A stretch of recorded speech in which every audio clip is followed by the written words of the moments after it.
قرآن کریم رب کا کلام، رب کی کتاب، یہ وہ کلام ہے جو دلوں کو سکون دیتا ہے۔ نبی کریم صلی اللہ تعالیٰ علیہ وسلم کا فرمان ہے، سب سے بڑا عبادت گزار وہ ہے جو سب سے زیادہ تلاوت قرآن کریم کرنے والا ہے۔ کوشش کریں کہ روزانہ ایک پارے کی تلاوت کریں یا پھر کم از کم ایک رکوع کی تلاوت کریں اور قرآن کریم کو سمجھیں۔ آپ 2 قرآن کریم پڑھتے ہیں، آپ ایک قرآن کریم کا ختم کریں لیکن اس کا ترجمہ اور تفسیر پڑھیں، آپ سمجھیں۔ کئی مقامات پہ یا ایھا الذین آمنوا، اے ایمان والوں، کم و بیش 80 سے زائد یا کم مقامات پہ اللہ تعالیٰ نے ڈائریکٹ مسلمانوں سے خطاب کیا ہے۔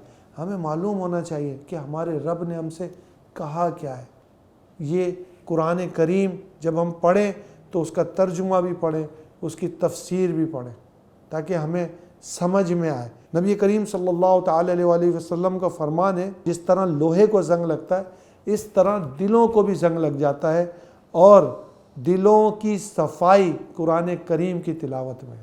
بروز قیامت قرآن کریم شفاعت کرے گا۔ نبی کریم صلی اللہ تعالیٰ علیہ وسلم کا فرمان ہے کہ جب کوئی بندہ قرآن کریم پڑھتا ہے تو اللہ تعالیٰ اسے ایک حرف کے بدلے میں 10 نیکیاں عطا فرماتا ہے۔ تو آپ اندازہ کریں کہ کتنی زیادہ نیکیاں بندہ قرآن کریم کی تلاوت کر کے حاصل کر سکتا ہے۔ سرکار مدینہ صلی اللہ تعالیٰ علیہ وسلم کا فرمان ہے کہ جو شخص قرآن پڑھے اور اس کی زبان میں کچھ لکنت ہو، رک رک کے پڑھتا ہو، اللہ تعالیٰ 2 اجر لکھے گا اس کے لیے۔ حضرت عمر فاروق رضی اللہ تعالیٰ عنہ جب قرآن کریم کو ہاتھ لگاتے اسے چومتے اور کہتے یہ میرے رب کا عہد ہے، یہ میرے رب کا کلام ہے۔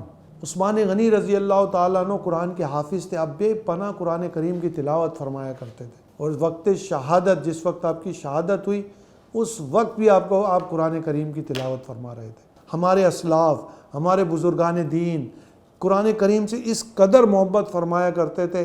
امام اعظم ابو حنیفہ رضی اللہ تعالیٰ عنہ رمضان المبارک میں 61 بار قرآن کریم کی تلاوت کرتے تھے۔ ہمیں بھی چاہیے کہ ہم قرآن کریم کی تلاوت کریں۔